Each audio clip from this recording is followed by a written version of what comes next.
Praise the Lord. கர்த்தருடைய பரிசுத்த நாமத்துக்கு ஸ்தோத்திரம் உண்டாவதாக. Wish you happy blessed Monday. தேவ ஜனமே, கர்த்தர் சர்வ வல்லவர். ஹல்லேலூயா.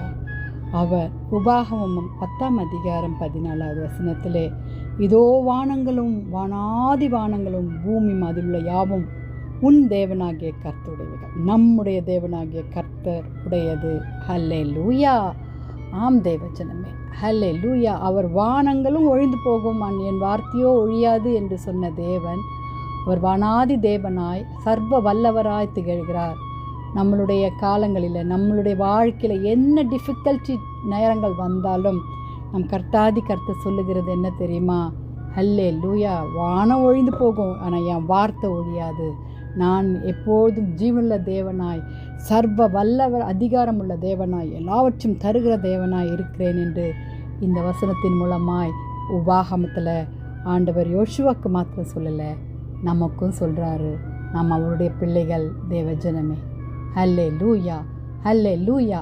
ஆம் தேவஜனமே, everything in this world is belongs to God. ஒன்று கூட, ஒரு துரும்பு கூட ஆண்டு இல்லாமல் அணுகாது, உடையாது, கீழே விழாது. நம்ம முடி கூட கீழே விழாது. ஆம், அவர் என்ன சொல்கிறாரு? நீங்கள் என்ன மாத்திரம் நம்புங்க, நீங்கள் என்கிட்ட மாத்திரம் தாழ்மையாக இருங்க. ஹல்லேலூயா. நான் தான் இந்த உலகத்தை படைச்சது, நான் தான் உங்களை படைச்சது. ஹல்லேலூயா. இந்த உலகத்துக்கெல்லாம் நான் தான் owner. Hallelujah. God's guidance and acts with the faith. Hallelujah. Provide strength and support if needed. Hallelujah. உங்களுக்கு எப்படியாப்பட்ட தேவைகளானால் சர்வ வல்லவராகிய கிறிஸ்து நமக்கு உதவி செய்வார் என்ற அந்த நம்பிக்கை வேண்டும். Guide my steps and keep my heart grateful. Hallelujah. தேவஜனமே, ஆண்டவர் சகல ஜாதிகளுக்கும் தமக்கென்று அவர் நம்மை தெரிந்து கொண்டிருக்கிறார் என்று 13வது வசனத்தில் வாசிக்கிறோம். நம்ம அவருடைய பிள்ளைங்க. நமக்கு என்ன தேவை? நேற்று நம்ம பார்த்தோம் இல்லையா, பயத்திலிருந்து எடுத்து போடணும்னு.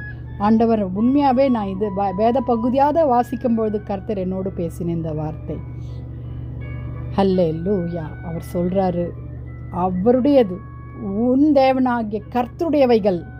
செபிக்கலாமா? நாம் ஆண்டவருடைய பிள்ளைகள், துதிகளின் மத்தியில் வசமாக இருக்கிற தேவனே, அப்பா, எங்களுடைய ஒவ்வொரு விக்டரிக்கு பின்னாடியும் உங்களுடைய அன்பு, உங்களுடைய கருணை, சர்வத்தையும் நீங்கள் ஆளுகிற தேவன். ஆண்டவர், இந்த வார்த்தையை கொண்டு நீர் அப்பா எங்களை ஊக்குவிக்கிறீர், அதற்காக ஸ்தோத்திரம். இந்த வார்த்தையோடு விசுவாசத்தை காத்துக்கொள்ள உதவி செய்திருக்கிறீர், அதற்காக ஸ்தோத்திரப்பா. உங்களுடைய வழிகளோடு கூட எங்களை நடத்துங்க. எங்கள் வாலிப பிள்ளைகளை சந்தோஷமாய், சமாதானமாய், ஜெயத்துடனே வாழ்த்த வரவேற்று கர்த்தர் நீங்கள் ஏற்றுக்கொண்டு நடத்த வேண்டுமாய் ஜெபிக்கிறோம். ஆமேன். தேங்க்ஸ் ஃபார் வாட்சிங்.